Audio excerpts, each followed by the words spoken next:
my 209. My 209. There it is. Right there. Yeah. But that's enough for me, at least for now. All right, we're going to get to some other Sydney headlines coming up a little bit later in the program, including that fight of the night between Damian Brown and Frank Camacho. But now with us on the guest line, one of the best lightweights in the world who 9 days ago finished Anthony Showtime Pettis in what was his third UFC main event. Dustin Poirier with us live in Louisiana. Dustin, appreciate your time today, man. How's it going? Going good, man. Just getting back to my house from New Orleans. Watched the Saints game. Yeah, I saw that you were at the Saints game yesterday. You stay for that whole thing? They were down a couple scores late, but came back and won it in overtime, I believe. Yeah, man. A lot of people were leaving. The stands started getting empty, and then we came back. It was awesome. Yeah, I stayed for the whole thing. Good. So you've won 14 UFC fights, but only a handful of times you've been able to go home and celebrate a win with your daughter there. I know every UFC win has got to be sweet in its own right, but any extra emotion triggered for you now that you're fighting with that sense of purpose behind it as well? Right. Yeah, for sure, man. You know, I'm really focused on being a smarter fighter and taking less damage throughout training camps, taking less damage in fights. You know, I'm fighting for a lot of different reasons now. Yeah. I always say, like, as a commentator, there's nothing like coming home from one of these trips to China to see your kids. I couldn't even imagine, like, winning a fight and getting to walk in the door and hug your daughter. But, you know, we wanted to have you on today because in this current UFC landscape, I think too often it's just like on to the next show, and it doesn't leave a lot of time to acknowledge and appreciate what has happened. So arguably the biggest win of your career not all that long ago. I mean, how did you assess the fight relative to your expectations going in? You know, man, the fight kind of unfolded the way we thought it would. We thought we'd be able to get him down on the fence. We thought he would kick less if I stayed in his face. It really went smooth. I knew he's been working on his wrestling and his you know, counter wrestling. But I knew once I got him down, I felt like I was going to be able to ride him out. He turned into my guard a few times when I had the body triangle, which was pretty impressive. And he ended up getting back on top a few times. We knew he had a very active guard, so I was prepared for that. I knew he was going to be nonstop throwing up submissions. And it really, like I said, man, it unfolded the way we really thought it would. Well, Dustin, it really couldn't have gone any better, man. What does this do for your confidence? Not only did you beat a former champion in Anthony Pettis, but you finished him. Right. I mean, I'm confident, man. I feel like I can beat anybody in the world, but I just need to show up and be prepared and just have fun out there. I thought I was going to finish him. 25 minutes between two guys like me and him, I didn't think it was going to go that long. You know, I knew somebody was going to get finished, and I really thought it was going to be him. I thought I was going to knock him out on the feet, honestly. How frustrated are you right now with Conor McGregor? The fact that, now it seems like he's probably not going to fight for another maybe 6 months or longer. The division kind of seems like it's being held up a little bit. You're one of the top contenders out there right now. Is it frustrating? And what can you do about it? Is there anything the fighters can do about this to make sure that the champion defends his belt? Man, I'm not sure what the fighters can do, but I'd like to see it cleared up. And, it's really muddy waters, man. The fight between Edson and Khabib is going to help out, but Tony needs to unify that belt. I don't like the interim champ thing. I think there needs to be one champion. And then, Justin and Eddie are going to fight. That's going to clear it up a little bit. A lot of the top guys are booked right now. I mean, Nate Diaz is number 6. He hasn't fought in the lightweight division in years. So I don't know what's going on. But I think these next few months it'll start unfolding. But as far as Conor, man, is he going to fight at 55? Is he going to box again? What's going on? Something needs to happen.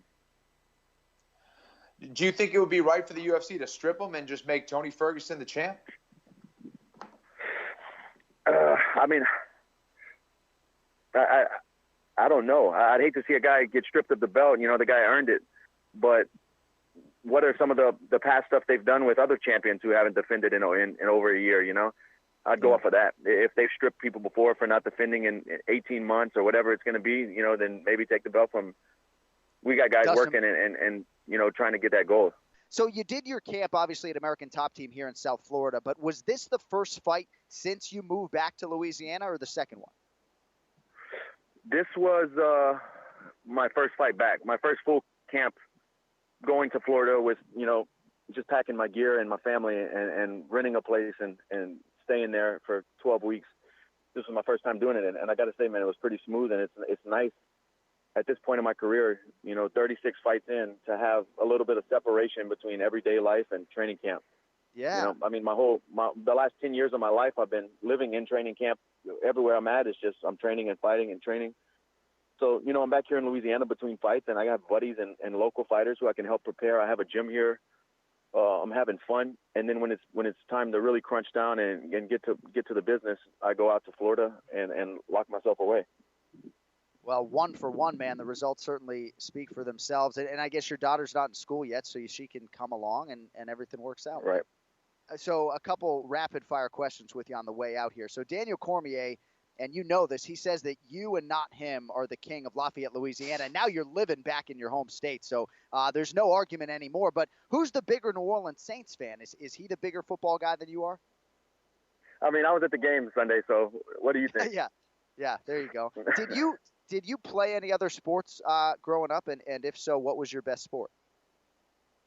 I played football when I was younger, yeah, man. Even a little bit in high school. I bet you could crack.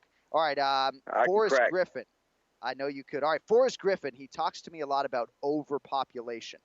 He told me to stop after 2 kids. So over under 2.5 kids for Dustin Poirier.